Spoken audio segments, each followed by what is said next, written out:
John Roach tells a story on himself about, because anyone could show up at someone's office and there'd be a cordiality about, sure, you're going to see them. A couple of young guys showed up at his office, didn't have an appointment, wanted to see him, and his longtime admin said, well, have a seat there, and when he gets a few minutes, I'll see if he can see you. Well, they sat there for hours, and finally it was getting toward the end of the day, and she called John on the intercom and said, look, these young people have been sitting here all this time. Maybe you could take a few minutes to meet with them. And he did. And they were in T-shirts. Now, this is back in the day when, and he spent a chunk of time telling them, this is not how you put yourself together to come and see a captain of industry. And so he sort of was Dutch uncling with them. And they had a one-page proposal that was written out. And he said, and this is not how you present a proposal. And he spent about 45 minutes with Bill Gates and his young about-to-be partner to set up this. And he heard about that from the board for many, many years. You mean missed that we could have had.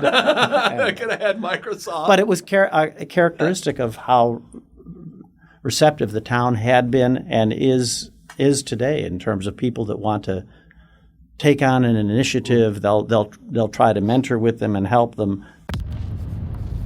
Welcome to Winning Strategies Playbook, the podcast where we welcome business leaders, CEOs, and industry experts to discuss the rise to the top, building wealth, and real estate insights. Here's your host, Jeremy Spann. Welcome to Winning Strategies Playbook. For more information on this show, tune into myexperiencedrealtor.com. That's experience with an ED. And you can click on podcasts. And Bob, you don't have to look at that camera. You can look at this camera. Oh, I didn't see it. You got this one. We got two cameras in here. It's in the shadow. This is I've like downtown. in the history of ever doing my show, I've never had anybody turn around and look at my camera. Well, you're busy looking. You have your own camera over here. So all y'all that are driving, you know where to go. Click podcasts and go to. And naturally, if you need to buy and sell real estate, y'all know what to do. Click on the Find a Trusted. You're becoming speechless. I am cracking up already. We ain't even started this damn show, and here we go already. So anyhow, scroll down and click on Bob Mitchell. And you will learn more about Bob Mitchell. Welcome to the show, Bob. How are you doing? Thank you. I am great. I've been here for 45 minutes, of course, because I walked over from working out. And I didn't have to deal with traffic. Yeah, doing your one-arm pull-ups. I'm too busy turning around looking at the damn camera when you got your own camera over here. I thought, oh my gosh, they're going to get this right. nose talking. Look, that's my camera. It looks at me. You have your camera over here. I get it now. It's you see it's against the black backup. Yeah, you don't even have to look at it. It's just going to record you as you sit there and look gorgeous. Oh, please. I blush. I mean, how old are you now? I don't know that you can ask that question. Isn't that Reg B? I think this is a more fair question. Okay, ready? Yes. Was Jesus cool? So I will be 75 in another month. 75. 75. And you still work harder in the gym than me. Pisses me off. Me and Hatcher talk about that all the time. Well, when I start these shows, I always got to start with a joke. Okay. Mainly because when I decided to start doing a show a year and a half ago, my father-in-law said I had to do a joke. And I intentionally do bad jokes. And I thought this one was fitting for what you do for a living. Okay. Why did the koala bear get the job? I have not got a clue. Somebody had eucalyptus? No, she had all the necessary qualifications. Oh, no. Oh, you are correct. Right. You are correct. Terrible joke. A dad joke. Not even good. Not even remotely. No. But you know what? At least I'm not turning around looking at the damn camera, though. Okay, fine. So how are you doing, Bob? I'm doing great. We're having a wonderful time. I've become this guy, that says, "You want to see my grandbaby's picture?" And of course, what I would use, you always. Well, I figured at your age, you'd be showing me pictures of your great-grandbabies. People are scandalized that at our young age, we have just had our first grandchild. We were off in Ireland and Scotland, and the baby, I was hoping to have a reason to put that in there, and the baby was born while we were gone, and we were buying up everything in Ireland and Scotland for a baby. And let me see this. Here she is at 2 months old. So I become this guy that says, "You want to see a picture of my grandbaby?" And now people used to say that to me, and I think, they all look the same. And what if it's not a good looking? Who says, "Well, that's an ugly one"? I mean, so Right. yeah, right. Well, it's funny because what I've learned out of my in-laws who are also your age is filters and caring what you say to other people just goes out the door, right? You're like, "Oh my God, that's an ugly child." Right?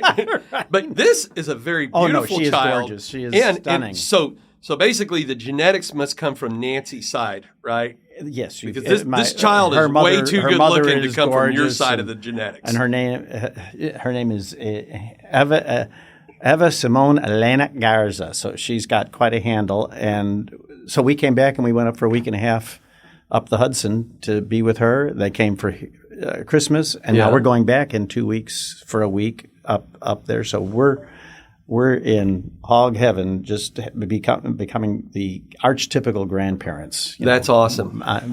So it's that fun. is awesome.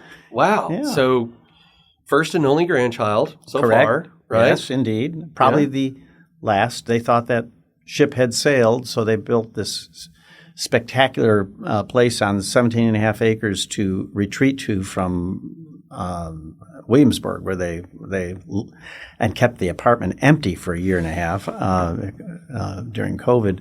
And they've got bears and deer, and they're less than 2 hours out of Manhattan. So really? They're really enjoying themselves up That's there. awesome. It is awesome. And it's wonderful to have a place to go up to like that and escape to. So anyway, That there is you have it. that is just incredible. Well, it's fun.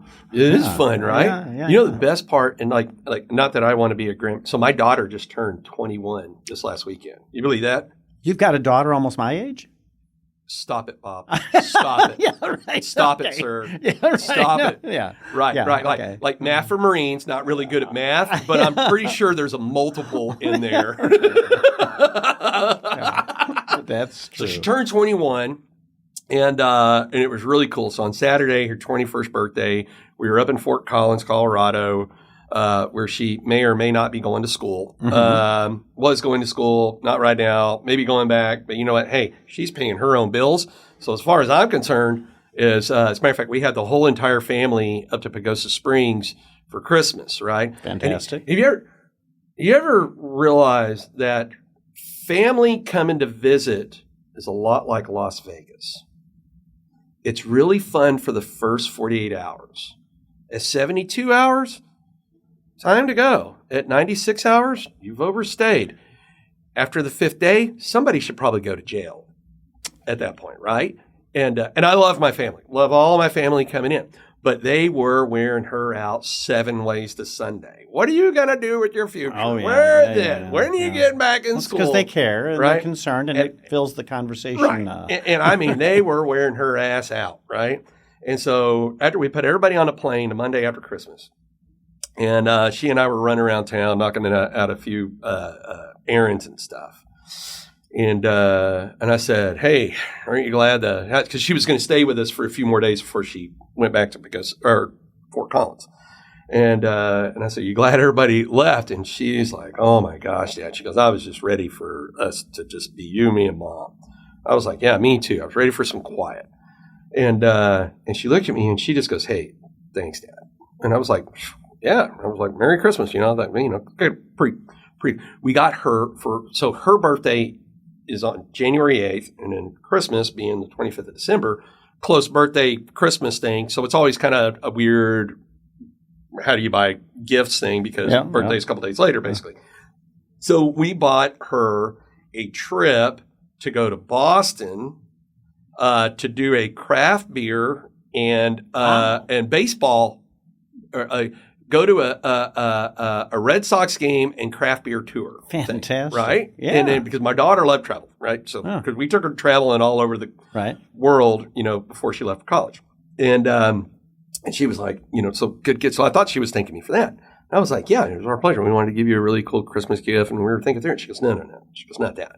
She goes, everybody was wearing me out what I was going to do with my future, which actually is kind of funny because kind of relevant for what you do, right? And I said, well, yeah. And she goes, you don't wear me out about that. And I said, a couple things, honey. I said, first off, just like I told you when I dropped you off at college, come to college to learn how to learn. You don't have to know what you're going to major in, right? And whatever you're majoring in, that may change in whatever you want to do later on in life. Like if I would have talked to myself when I was your age, when I was in the Marine Corps, of course, I kind of took that longer route, kind of dropped out of high school at 17 and go do that whole thing. But I was like, I thought I was going to be a Marine the rest of my life. And then that didn't turn out to be true. And then I got out and hired on to Fort Worth PD, and I thought I was going to be a cop the rest of my life. And a that didn't turn out to be restaurateur true. and a real estate mogul.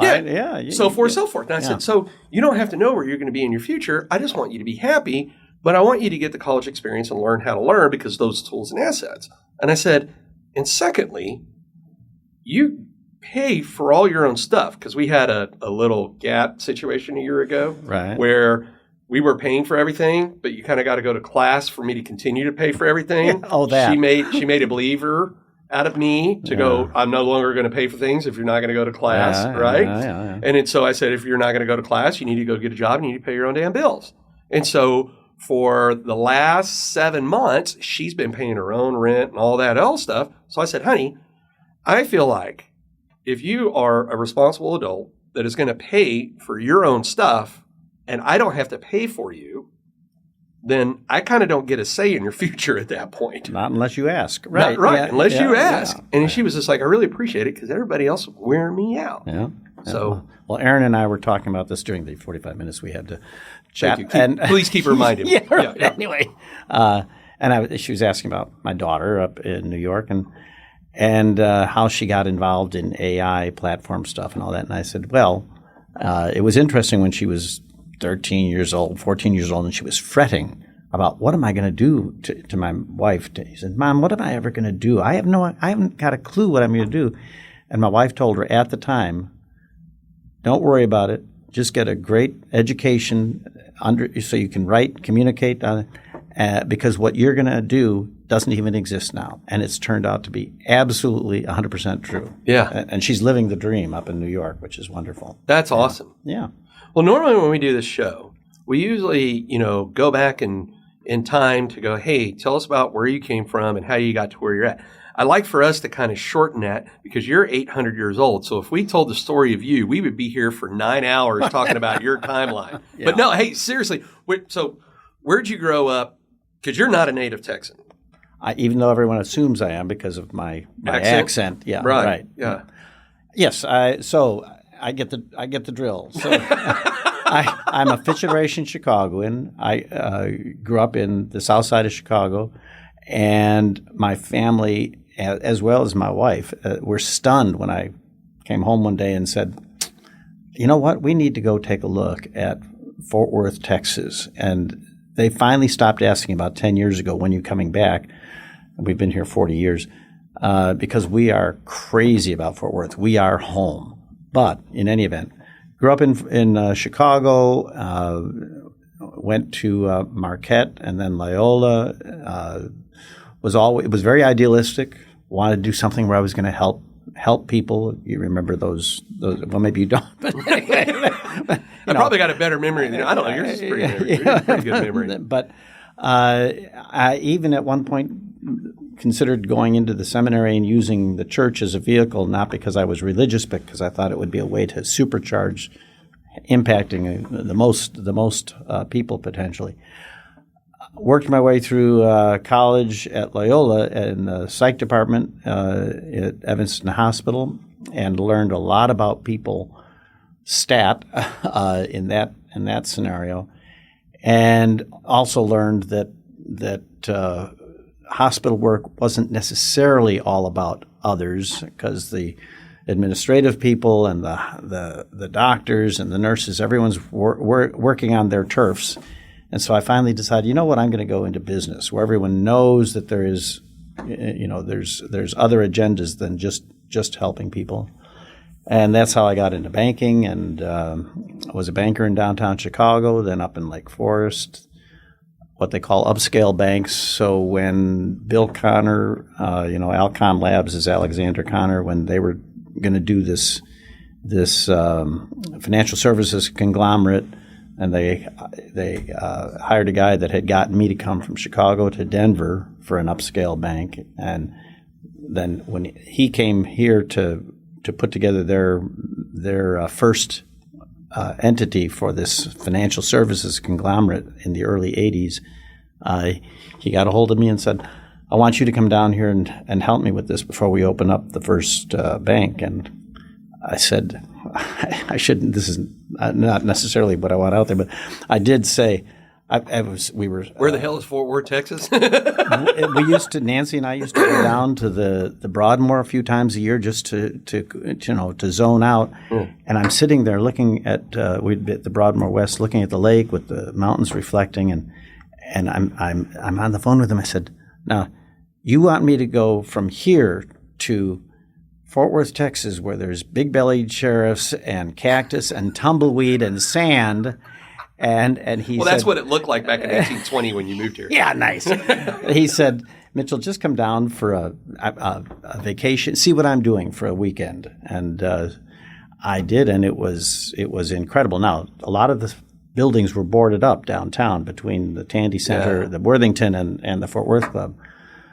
But the excitement about the potential was palpable, and we just were crazy about the people. And the following week, I had Nancy come down, and we lived at the Worthington for a couple of weeks while we got the sea legs going. And it was billed as, this is great, going to be great. It's too good to be true. What's going on down here?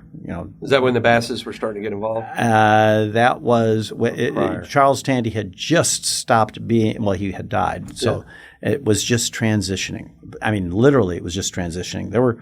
Unless you were in deep in the captains of industry investment world out of New York, or people just generally didn't know who the Basses were. In fact, when the fellow that got me to come down from Denver, he was chairman of the board of a few banks, and I was president and CEO of one of them. And when I was asking him, so tell me what is it like here when I'd come down that first weekend? He said, well, it's fascinating. He said, there's perfectly nice people drive Cadillacs. There's the Bass family here. And he said, I was at a cocktail party where someone said, well, do you know the Basses? And he said, I responded, oh, of course I do. They were the ones that helped develop the not Aspen, the other one, which was brand new at the time. Anyway, a glitzy ski area up in Colorado. And the socialite turned and said, not those Basses, not the little Basses, the big Basses here in Fort Worth. I mean, people just did not know that much about them. They were not in the media like they have been the last 20 years. So it was very interesting. Fort Worth's fascinating folks who do not talk about themselves. You have to pull it out of them. And it's a very cosmopolitan territory, even when we moved here and there were only 350,000 people. Now here it is 40 years later, and we're... What, 1 million now? Close to 1 million, right? Close to 1 million, and the 12th largest city in America, fastest growing, or one of the fastest couple of large cities growth-wise, and really about to get supercharged with what we chatted about for a moment there, the Texas A&M campus that's going to be going in here next to their law school will be a game changer for a bunch of the town, because there's going to be corporations that are going to be doing joint work with them on research and development. It's just going to be even more exciting, and it's been crazy exciting so far for the last 40 years. So this friend that brought you here, yes. Do I assume correctly, our friend Terry Ryan? Yes, I didn't know you knew Terry Ryan. How do you not know that? How do you I not thought know? you were too young to know Terry Ryan. No, he helped me start Cowtown Warriors, remember? No. You did not know that? No, Clint Weber I knew helped start No, it. Clint didn't come in for a couple of years after. Oh, no, I had no Terry Ryan did. Well, he was a Marine. He went to Yale, and he was a Marine I guess after he went Yeah, to Yale. he was in the Marines in the 50s. So here's how the story goes on the birth of Cowtown Warriors. Sure. So I wanted to start, this foundation for helping wounded vets. You've been to damn near every event every year, right? Yeah, right. Yeah. Where 100% of the money goes to local wounded vets, stuff like All that. Yeah. And but I had no idea what I was doing in building a nonprofit, right? Right. But you and I have known each other over a decade now, At least, yeah. Yeah, and I think it would be a fair assessment that I don't really have to have knowledge on something, but when I get something in my head, I'm going to go do it. You run with it, yeah. Right. Whether it's going to be really good or really bad, I'm just like, hey, I'll give it a Let's shot. do that. I'll give it a scholar's try. Right? Yeah, right. And so I was trying to do this, and I was absolutely struggling. It was falling apart. And our first event was January 18th, 2014. Wow. And isn't that funny? Yeah. We're coming up on half for Marines. That would be 8 years. Eighth event, right? Yeah. Because last year got tanked because of COVID. And you've had Gordon England, the Secretary of the Navy, interviewing the Joint Chiefs of Staff, and you'll have Pete Guerin, Secretary of the Army, in the audience, and you had Perry last year as your speaker. Yeah. Governor Perry. Yeah. All these, and it's really fun because people always ask me, they're like, how do you get the Commandant of the Marine Corps, the Chairman of Joint Chiefs of Staff, the Governor of Texas to come to this? And I was like, if you haven't got a chance to meet me, I talk a lot, and it is amazing what people will agree to if I'll just stop talking. And I relate to that. Yeah, right. So I'm down at, so what people don't realize about Fort Worth is it is the biggest small town on the planet. And everybody knows everybody. Right. And the networking mecca of Fort Worth is the Fort Worth Club. Right. Right? Right, absolutely. And so I was down in the athletic center. I just got finished working out because I started going in the afternoons because I was tired of watching you do one-arm pull-ups in the morning. And I was sitting there and I overheard Terry, never met him, but he was talking to someone else. And this is before they did a big renovation. It was, had the old metal lockers down there. And you could see over them, remember? Oh, Lord. And I was changing and I could see over it. And he was talking to some other member who had a kid that had just graduated OCS. And so I kind of picked up on Terry was a Marine back in, 1852 or whatever it was. Yeah. And so anyhow, I said, hey, sir, you're a Marine. And he goes, that's the rumor, and I was like, me too.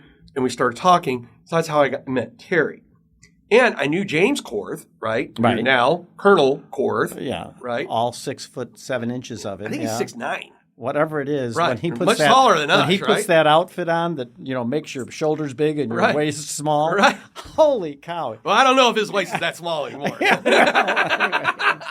But he is a presence. One of these days, I'm going to get him on this show. Right? Oh, you should. He's a presence anyway. But then when he's in the full regalia at your event, you can't miss him, right? Yeah, right. And so anyhow, things started falling apart. And so, I'm not afraid to pick up the phone or go actually, I've learned to get more self-awareness in my older age. I would just show up to people's offices, right?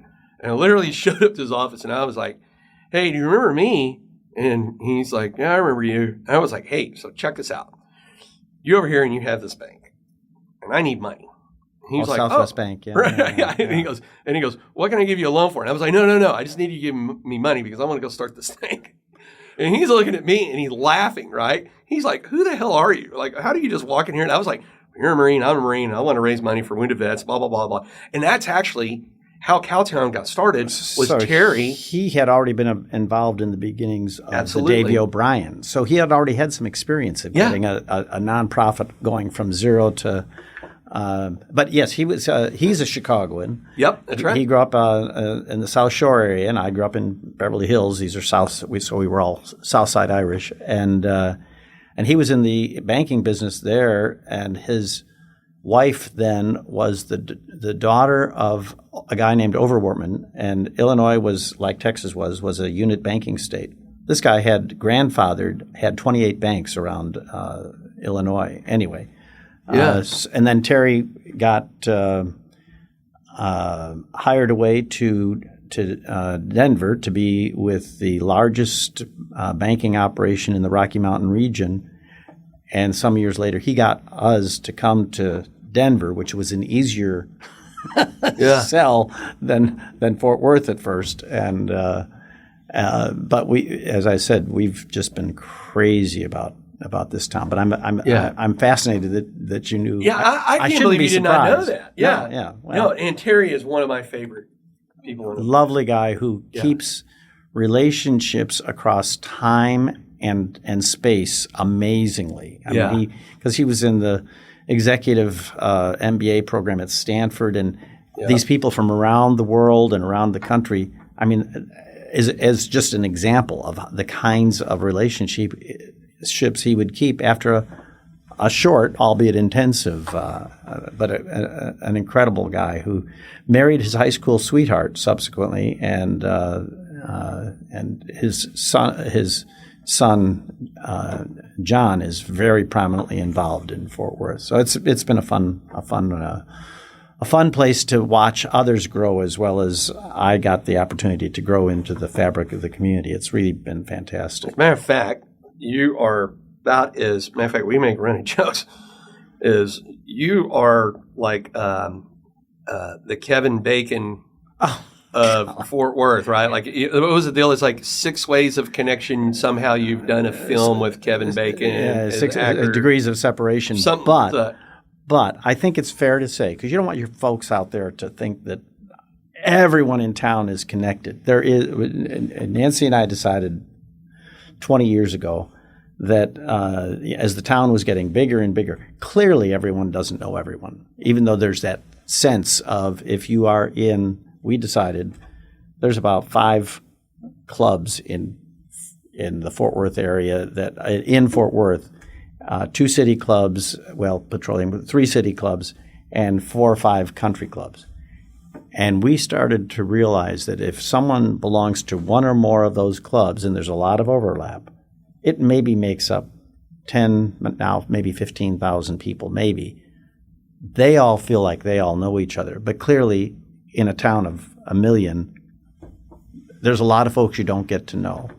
But it's a very friendly and very, very Charles Tandy, when he was holding forth, you could show up at his door down there at the place he lived in back of where La Madeleine is now, and you could knock on the door. A maid would come or housekeeper would come to the door and say, "I'm looking for Charles Tandy." He'd say, "Oh, he's back there playing cards in the back room." And that's how,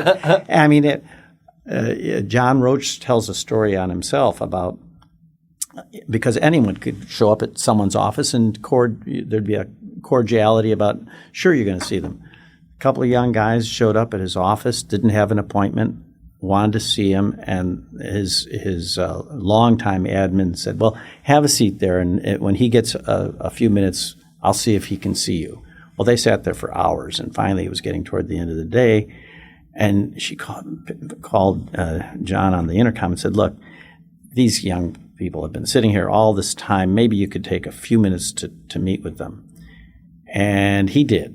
And they were in T-shirts. Now, this is back in the day when, and he spent a chunk of time telling them, this is not how you put yourself together to come and see a captain of industry. And so he sort of was Dutch uncling with them. And they had a 1-page proposal that was written out. And he said, and this is not how you present a proposal. And he spent about 45 minutes with Bill Gates and his young about-to-be partner to set up this. And he heard about that from the board for many years. You mean missed that we one. could have had. Could have had Microsoft. But it was a characteristic of how receptive the town had been and is today in terms of people that want to take on an initiative. They'll try to mentor with them and help them. They may not. In that case, they may have missed a little bit, but it was still a big plus for them. They learned a lot, I'm sure, in the process, and it's just a great entrepreneurial town. This is a good segue. So for the audience, Bob has been instrumental in helping place Marines into some pretty impressive positions, like the chief deputy of Tarrant County Clerk's Office. 170 employees. Yeah, with the highest ranking non-elected official, right? The CEO of the Catholic Diocese Advancement Foundation, right? And just a litany of more and more and more. And that always is, it was really funny. So Clint Ludwig, he always gives me way, way too much credit. He's like, man, I met him, I don't know if it's still down there, West 7th, Bar Louie. It was a Marine get-together. Yeah. And I met him, It's and gone. he goes, I'm retiring out of the Marines, and I'm looking for something. And you sent him to see me? Yeah, and it was funny because all I did was go, I met that guy, I knew him 5 minutes, and all I did was introduce him to you, and then you hooked him up with, you knocked that one out of the park, right? So he keeps giving me this credit. He's like, man, if it wasn't for you, and I was like, man, I didn't do anything. I knew you for like 5 minutes. All I did was give you Bob Mitchell's phone number. I was like, I didn't do anything, but you have played, and that is always like you've always had a special place in my heart because of how much you take care of veterans and getting them placed. You have really done an amazing job of helping these vets, not just any vet. Just because you're a vet doesn't mean. But you have this gift of speaking with people and understanding the value they have to deliver and matching that with an entity that needs that value and marrying them together.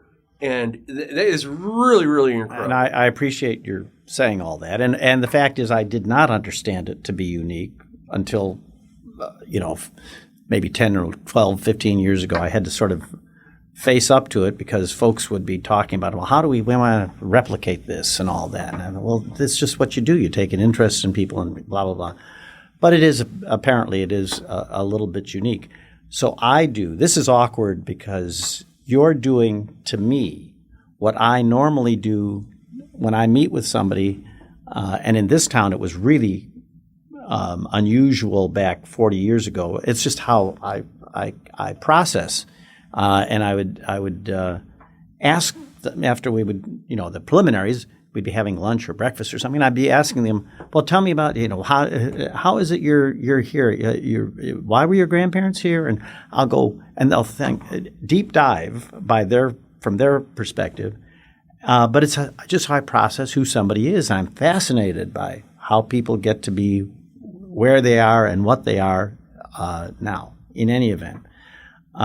So I'm usually not doing the talking. I'm usually doing the questions that pull the information out. So you get a sense of who, and I'll forget names terribly. People think I have this great memory for names. But what I will remember is crazy amounts of detail. And when there's a match, I'll try to put people together, which is a little bit of what you're doing and what you're describing you were doing. So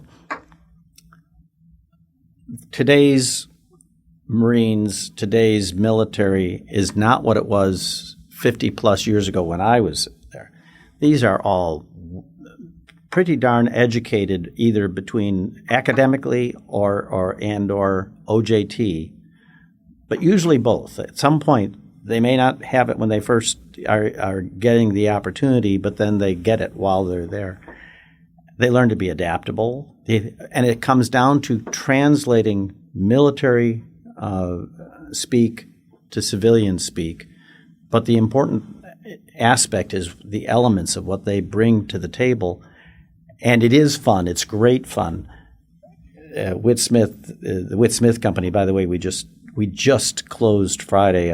Higginbotham has bought the company out. But Whit hates that I would say, I'm not really an executive recruiter. I don't post. I don't do all that stuff.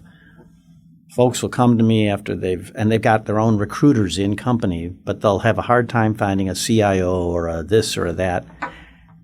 And I'll want to meet who they're going to be working with and reporting to.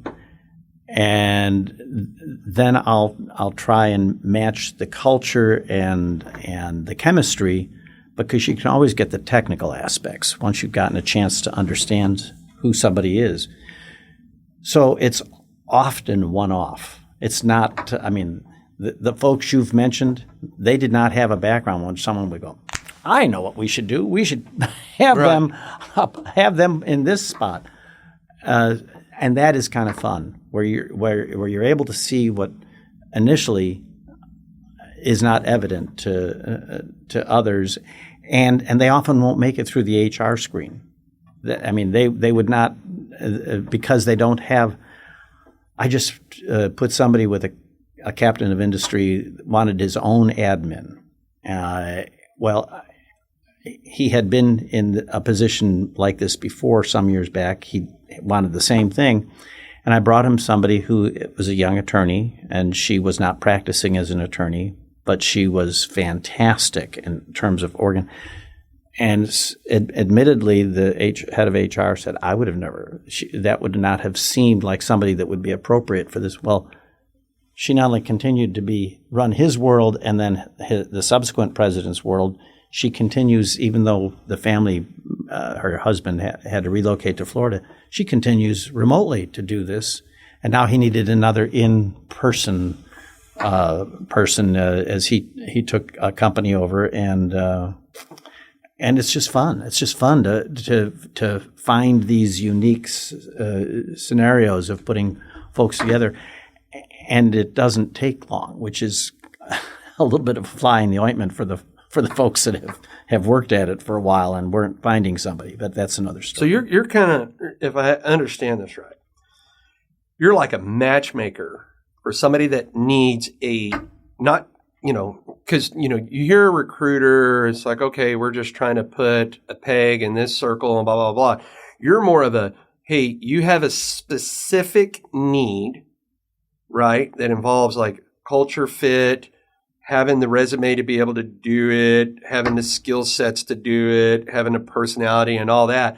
So if I understand what you're saying is you'll go in, like let's say I'm CEO of XYZ industry, and I go, I need a new CFO, right? Mm-hmm. And this is our current position, our current challenges. They give you a job description. Right. This is where we're at. This is where we want to go. Right. And you go in, you just don't talk to the CEO though. You go in and start talking to other people, right? Oh yeah. Yeah. I'll ask to meet with who else they're going to be hawing with ideally, and try to get that all right. And I did not come in through the recruiting world. Whit Smith, about 8 years ago, asked if we could get together, and he wanted to talk about me coming and working at the offices there, doing what he characterized as doing what you do, wandering around all the time anyway, and you'll get paid for it, and you can continue doing your estate structuring and all that, but just putting people together. So that's really what it is. It's putting. Unfortunately, I've gotten also backed into. I've put more than a few couples together, and a couple of them are married couples now. Well, I will have widows at social settings or divorcees that'll come up to me, almost demanding. I understand you've done this for those, and then I need. Well, wait a minute. This is just happenstance. I just happened to remember this about them and this about them, and thinking, oh, they would be kind of fun to get together, and that really is it. It's that amorphous, I guess. In fact, I've talked with Whit a number of times. I said, we've got to find something that is replicable in terms of having some additional, even younger than me, staff, because you can't have 10 folks that take their own approach to this. Anyway, that's another story. So you took what was something that you just did naturally, mm-hmm. right? And something you were not just natural at, but really good at, and turn that into a business. Kind of. Yeah. I mean, so what will happen is sometimes I've worked with a number of companies that are new and fast growing, relatively new. Like there's one that they've been around for 16 years now. I've put over 20 people with them, mostly engineers. And we're not replacing someone. They know they want to have somebody that can do these things. Bart is with this company. If they want to do these things, they don't really have a solid job description. They'll try to put one together, but we'll back into it. We'll back into what the ideal person is to help them further that need. Give me an example of what you're talking about there. What do you mean by that? Well, in one situation, they thought they needed somebody to be the director of development. And by the time we got done really figuring out what they wanted accomplished, it became the president, CEO of what would be a completely separate foundation. And they would end up hiring the directors of the philanthropy, because finding someone who has a background in philanthropy as a staff person or even as a director, they may not have the ability to get the whole big picture where they will be able to build an organization that is effective. And one of the people we already talked about has supercharged it and is absolutely not what they thought they were looking for, technically, on paper. So, anyway. So what would you say your process is when you go in and you're, like you said, on a particular situation, they were looking for a director of development. It was like, no, actually what you're needing to do is get a president. I have my ears on big time. And I'll say, well, if that's really what you want, here's the issues we're going to have. We can go outside the area to try and find somebody because there's not a lot of superstars that are what you're talking about. And to some extent, they're almost project managers because they'll be talking with you about raising money for this, and 3 years later, they're talking about raising money for this, and then 4 years later, you're wanting to actually build an organization that will do this on a sustainable basis and that kind of thing. So it is a matter of, it's what I was as a banker and in the estate planning and all that. It's a consultative kind of approach. And we work together to figure out what is it you really need. I understand what you're saying you need because you had to try to codify it so you could verbalize it and put it out there maybe in when you were posting for it, that kind of thing.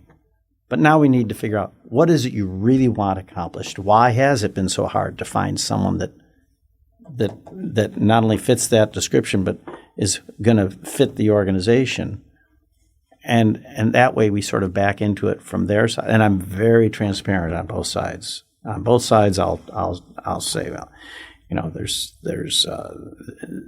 this characteristic of the entity you're going into, and here's the potential challenges, here's the upside, because you don't want somebody to be surprised and go 2 weeks later, oh golly, I didn't no one told me this, and the same thing on the other side. They've got they're having some issues they're dealing with personally. This is going to take a little bit of patience, but if you're willing to help, you're willing to give them the space to get through that. They've got all these other characteristics, and it could end up being gangbusters. Rather than they get in there and they find out weeks later, what's going on? Why is this guy or gal so preoccupied? Where we want them 100% their attention. Well, they have this going on. They'll get past it. One of the things I find really interesting, and in fact, a recent example is, so I'm an impatient person. Anybody that knows me, right? High sense a little of urgency. ADD, a little, right, like a squirrel on methamphetamines, right? Right. And so if I can't find someone to do what I want, I'll just go build it myself, right? Sure. So So I've got now. You and I hadn't really caught up here. Until today is. So I now have a real estate fund, and I didn't know that. Yeah, and on average is I'm buying about $1 million worth of property per week on average. Residential, Right? commercial? Yep, single family residential rentals, Sure. right? With a niche focus on off-campus student housing.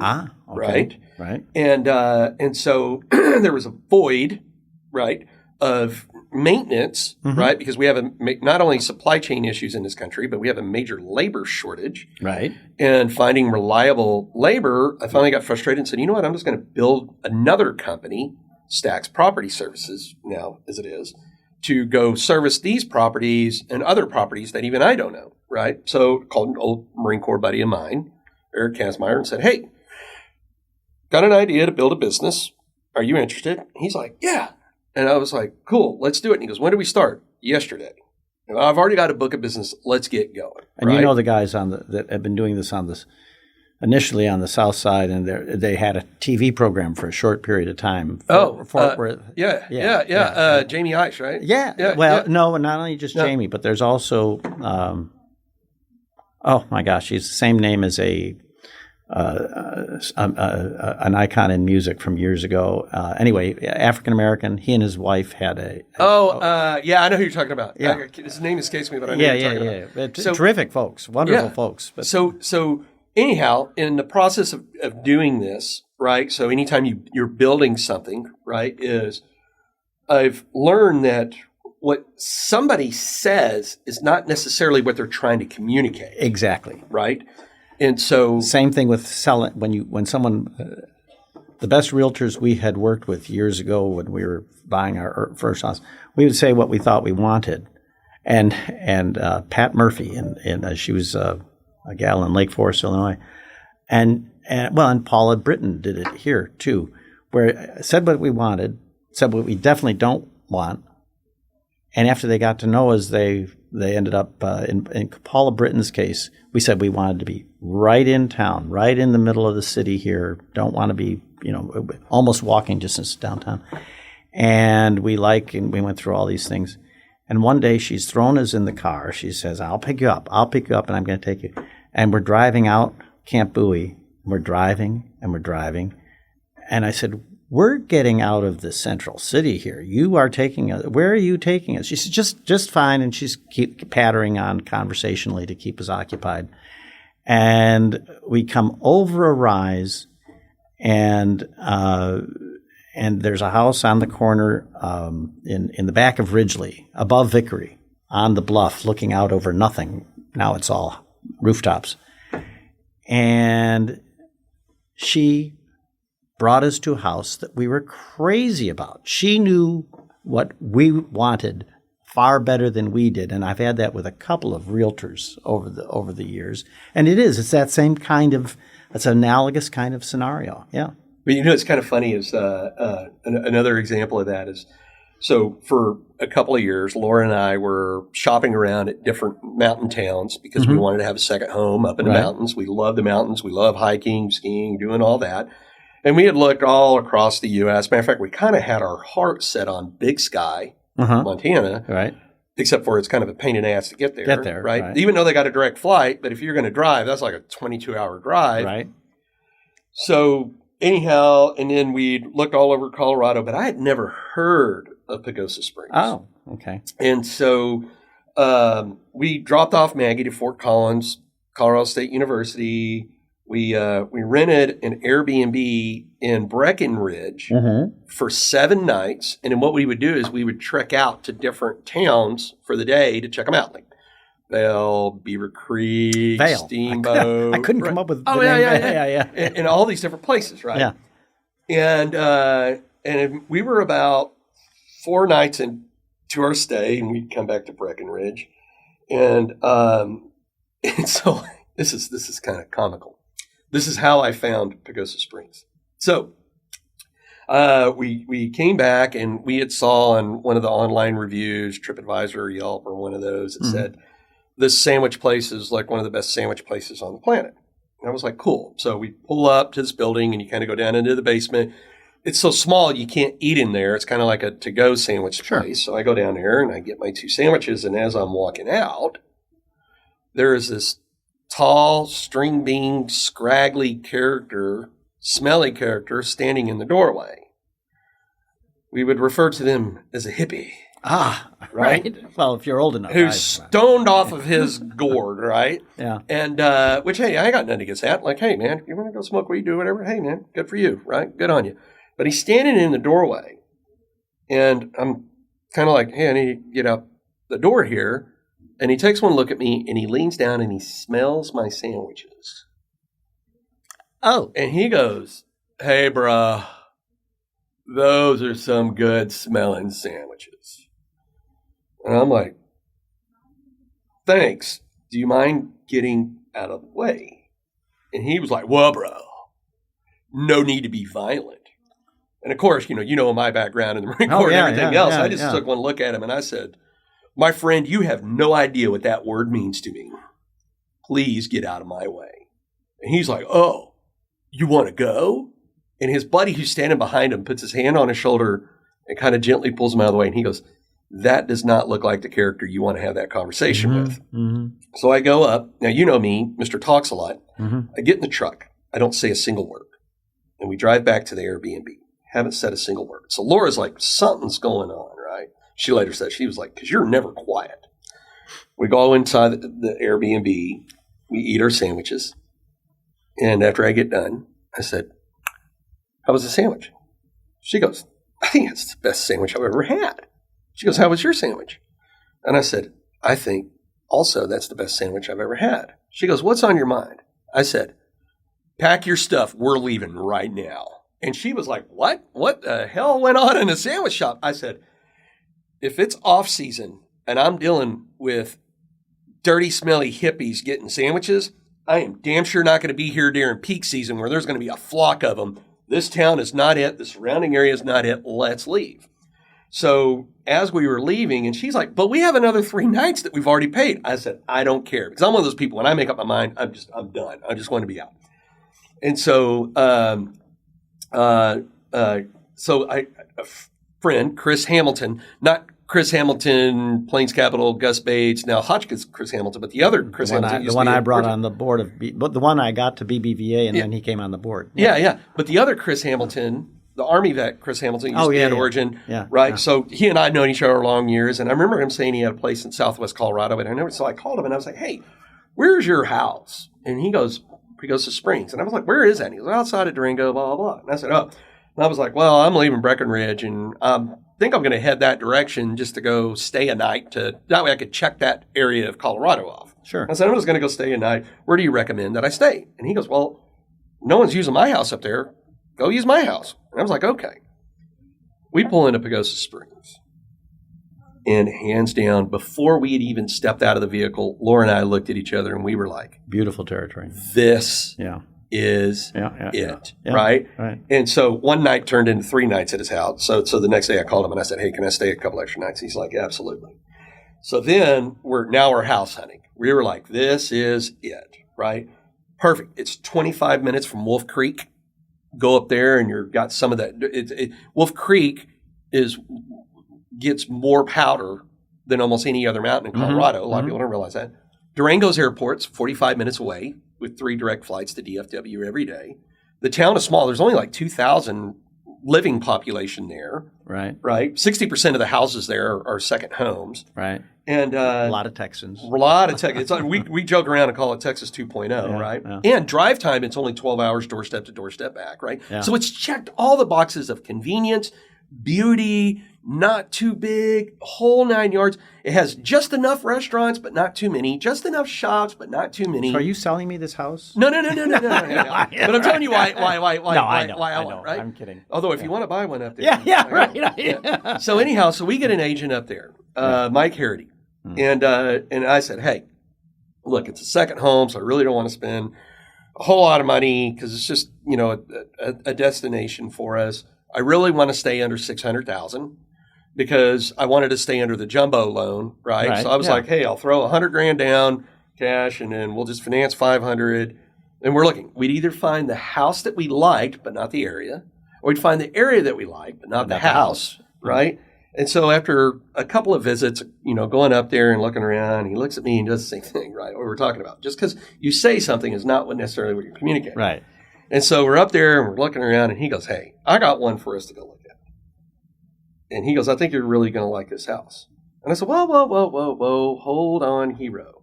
This sounds like you're doing to me what I do to a lot of clients, which means it's going to be outside the 600 range, right? Because if it was within the 600 range, we would have already seen this house, right? Yeah. He's like, let's just go take a look. And I was like, all right, man, but I'm telling you, I am stuck on my number. I am not going over 600. So we pull up to what is our now house. And I really didn't want anything bigger than 2,000 square feet. I just wanted a nice little house, had a little bit of a view. So I ended up buying a 4,000 square foot house that the back patio faces Pagosa Peak. Yeah. Over there by Stevens Airfield, like you were talking about, the basses flying in and out and everybody else flying. Not the basses, no, this is Rocky. Rocky flying in and out, right? Yeah. And I see those jets coming in and out all the time. And we walk in, and I mean, it's like Laura is like, whoa. And I turn around and I see the stars in her eyes. And I look at Mike and I say, you son of a bitch. I said, this is going to cost me more than 600. He goes, yeah. And I said, how much more? And he goes, the good news is they just did a price reduction. And I said, well, how big is the delta? Well, it was a lot more. And I mean significantly more. But the good news, right, is I was like, you know what? Screw it. Let's do it. So we bought the house, right? Right. And now we close on it. You ready for this? Yeah. The week prior to the pandemic. Oh, no. So now the pandemic hits a week. Because we were up there moving stuff in here. We bought a bunch of furniture to take up there. And then the pandemic hits. And I'm like, oh, because my first instinct based on real estate history is when things happen in the economy, typically the secondary market is the first one to go. Well, except in this case, it turns out to be reversed. It turned out to be a huge reversal. As a matter of fact, to the point that now, 2 years later, I could not buy the house for that price. Matter of fact, my agent's he's calling me once a month going, we could literally put this thing on the market. Now, we've done some updates and renovations and added some stuff to it. But he said, we could put this thing on the market for twice what you bought it for. Very analogous. And we'd have multiple offers. Very analogous to what happened to our daughter and son-in-law, because they bought this place up the Hudson, and the place back in that part of the world that you want to be is the Hamptons. Well, after COVID hit, all of a sudden, the creative class that can't afford the Hamptons, they're all trying to get out of New York. And that whole area up the Hudson has lit up. And it's a very kind of similar, analogous.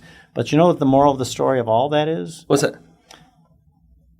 Whatever the service is you need, whatever it is you're working on, finding somebody who will take the time to listen and really get to know their client well enough to be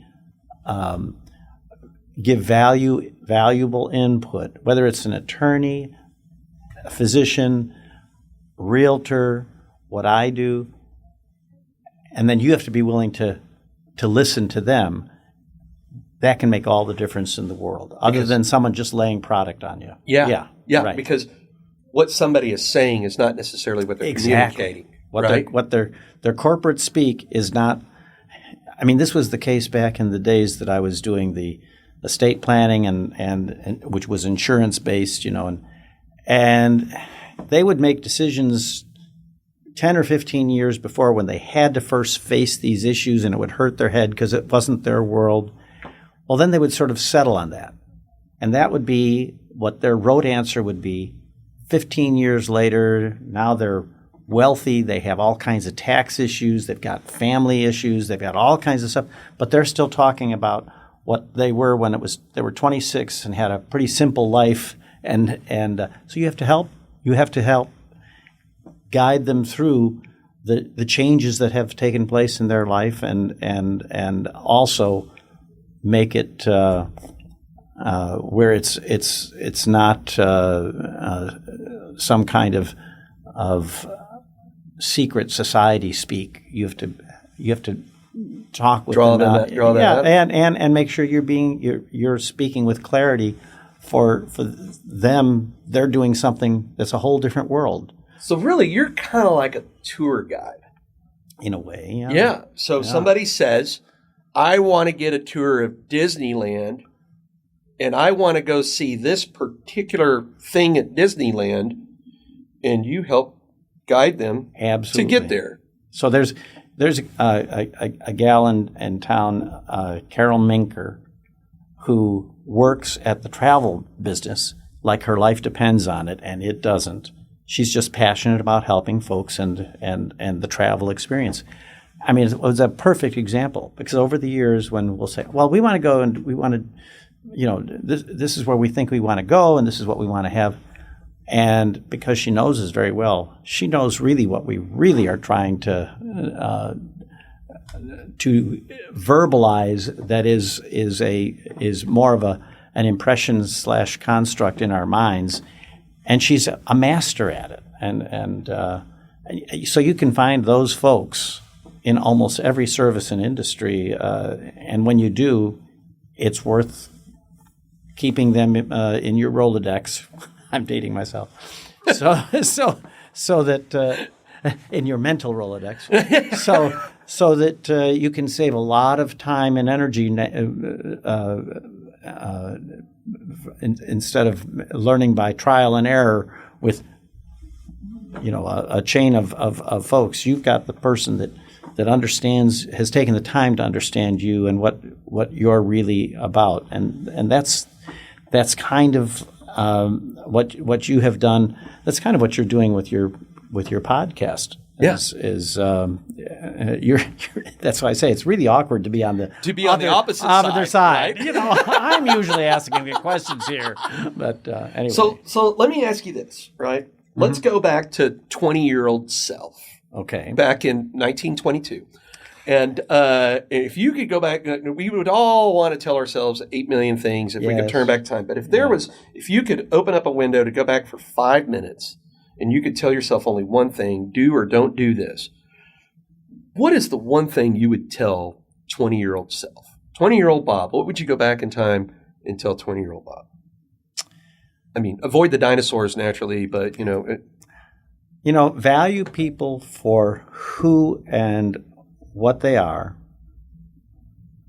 Be open to the aspect that not everybody has the same worldview. Not everybody comes at things from the same standpoint, but they can have very valid and you can learn a lot from someone else's way of approaching things, and not be focused on the superficial aspects of living up to others' expectations, which may be, especially others' superficial expectations, which can be a lot of wasted energy and blind alley and all that kind of thing. Anyway, I don't know if that's not very descriptive. No. The funny thing is I'm a year and a half into doing this show, drop an episode every Tuesday. I think we've had we're 60 or 70 episodes that have dropped, wow. Right? Yeah. And I ask that question at the end of every one of these shows, and to date, no one has ever given the same answer. Oh, that's wonderful. Yeah, because it means it's candid. That's right? what you're learning how all these different people approach these things and what has become really important, because you're talking with people that have probably, generally speaking, earned some wisdom. You're probably not talking with a lot of 26-year-olds or 29-year-olds. We have a few of those in here, not as many, right? Right. I do by far think that you are the oldest that's come in here, so you have that trophy. Absolutely not. Bill Kressler has done this. Let's say Tony Ford. Right. He could be my father. No, he's not. He's younger than you. What are you talking about? What are you talking about? So, all right. So I'm the decision maker in a company. Okay. Right? Yep. I am, the captain of industry, as you were talking about. And I have a need. How do I get a hold of you for the audience? The Whitney Smith Company. Okay. Just it's all over the place. You just and on LinkedIn, right? And on LinkedIn, right? Yes. So we'll put these links on there. So Whitney Smith and your LinkedIn, and so that way, if somebody needs to fill a void, they can call you to. Yes. Right. I have to admit that I am far more an in-person, the term that's worked to death networking kind of thing. But that's, that is how I generally find myself in retrospect, how I operate. And there may be somebody, I ran into somebody on the street here about 2.5 weeks ago, and we're chatting, hadn't seen him in a while. And he said, how is the business? How is the market out there? And I said, well, there's some of the areas are hot, like banking. Banking has gotten crazy. There's so many new banks in the area. And he said, you know what? I'm going to need X kind of person. And that was just a conversation. But then over the next week or so, that was floating around up here, and I had a trigger of somebody that I know him and I know who he's got in his arena, that what their culture is, and I know somebody that would be terrific. Well, they're not looking for a position, but it would be a great match, and that is characteristic of how this generally happens. It's very seldom because I did a program not unlike this that Jim LeCamp and Pat Riddell have, a daily business program, and they asked me to do this, and I did have one person out of this immense audience that contacted me, and we ended up doing some business. That's a really, I'm going to say, a one-off. Now, you're connecting a whole lot of people with a whole lot of other people. It's just not generally how. I don't advertise. The Whitney Smith Company doesn't advertise. It is all kind of word of mouth and through connections and all that kind of thing. So if you're the decision maker and you're out here listening to my show today and you need Bob's services and you didn't have time to write down where to go, you can always go to our website, that's experience with an ED, realtor.com, myexperiencerealtor.com. Click on podcast, scroll down to Bob Mitchell, and we'll have all his links where you can get a hold of him there. And of course, if you're looking to buy and sell real estate anywhere on the planet, go to the homepage, click Find a Trusted Professional, and we'll take care of you. Bob, thank you for coming on. Thank you. This is